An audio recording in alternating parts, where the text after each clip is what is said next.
There's always something worth celebrating on a Disney vacation. And if you ask my family, I think they'd probably tell you that I've been finding reasons for us to celebrate at Disney for a very long time.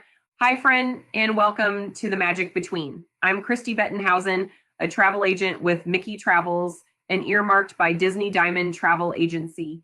Each week, we'll take a few minutes to slow down and explore the moments that make family vacations and life a little more meaningful. We'll talk about Disney destinations, creating lasting memories, and the little moments that often become the biggest memories. Because the memories you'll treasure most can't be found on a map. They're made in the magic between. Sometimes those reasons to celebrate have been really big.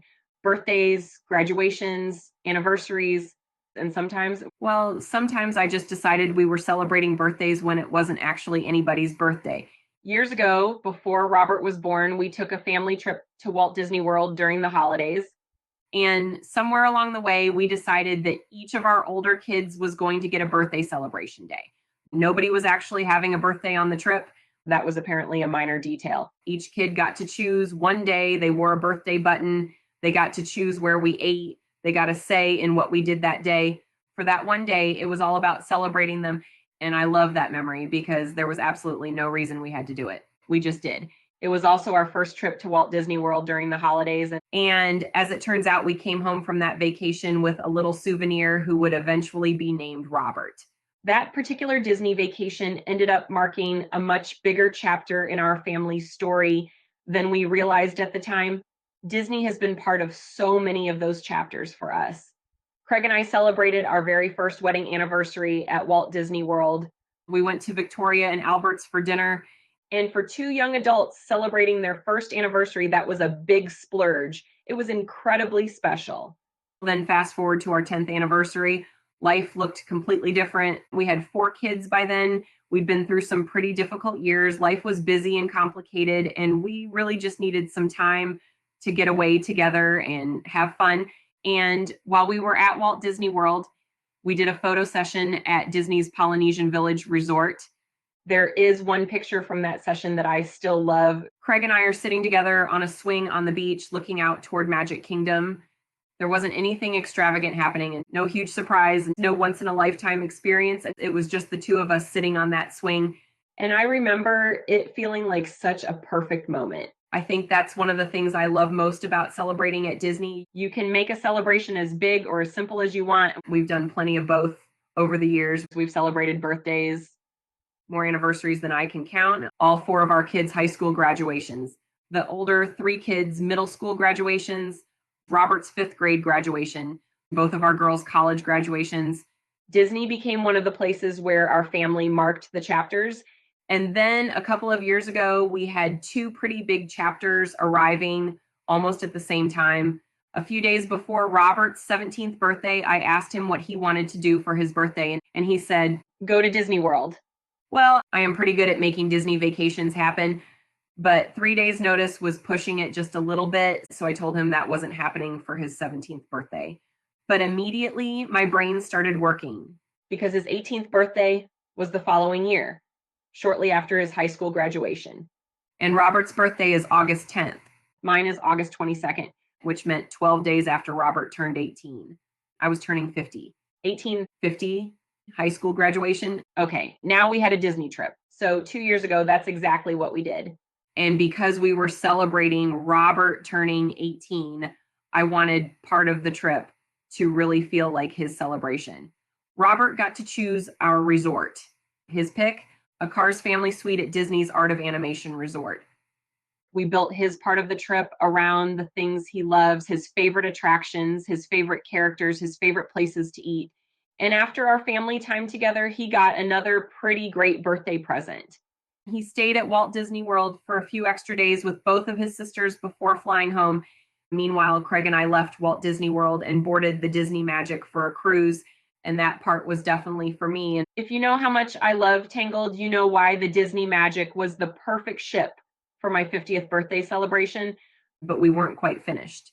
After the cruise, I went back to Walt Disney World and stayed club level with a theme park view at Disney's Contemporary Resort. That view of Magic Kingdom is one of my absolute favorites anywhere on property. I went to Mickey's Not So Scary Halloween party and then had breakfast at Topolino's Terrace with my daughters before it was finally time to fly home. It was a big celebration trip. We chose things specifically because Robert loved them. We chose things specifically because I love them. We splurged in places because turning 18 and 50 felt like pretty good reasons to do it. But do you know one of the things Robert loved most? His birthday button. He wore that button every single day. And everywhere we went, people wished him a happy birthday. Cast members, other guests, people we didn't know and would probably never see again. And he absolutely loved it. All that magic from a button, a free button. And I think that's such a perfect example of celebrating at Disney because, yes, you can make it big. You can choose the special resort, plan the cruise, book the incredible room, go to the party, have the special meals. And sometimes those things are absolutely worth doing. But sometimes the thing that makes someone feel the most celebrated costs absolutely nothing. That's what I don't want us to miss. The cake, the dinner reservation, the special experience, the button, they can all be wonderful, but they're not the celebration. The people are, maybe you're celebrating your child's first visit to Walt Disney World or their 10th. Maybe it's a birthday, an anniversary, a graduation, a new job, or a retirement. Maybe the grandparents are coming along. Maybe everyone somehow managed to get the same week off. Or maybe you aren't celebrating anything you can put a name on and you're just together. And that is enough. Next Saturday is my birthday. And maybe that's why this has been on my mind this week. And because the older I get, the more I realize that we spend a lot of our lives waiting for the milestones. We think we'll celebrate when we get there, when someone graduates, when someone turns 18 or 50, when we reach the big anniversary. But when I think about all those Disney trips we've taken and all the things we've celebrated, some of the moments I treasure most aren't necessarily attached to the biggest milestones. They're attached to people, to seasons of our lives, to who our family was at that particular moment. 2 young adults splurging on Victoria and Albert's for their first anniversary. 2 tired parents sitting on a swing at the Polynesian 10 years later, looking toward Magic Kingdom and getting a little time to just be us again.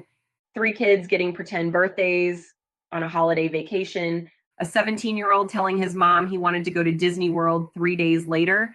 And a year after that, celebrating the young man he'd become. Those are the things I remember. And that's why I don't think you need to wait for some enormous milestone to celebrate your family. Celebrate the first visit, celebrate the 10th, celebrate the birthday from 2 months ago, celebrate the graduation, celebrate getting through a hard year, celebrate that everyone could get the same week off, celebrate being together, because there is always something worth celebrating.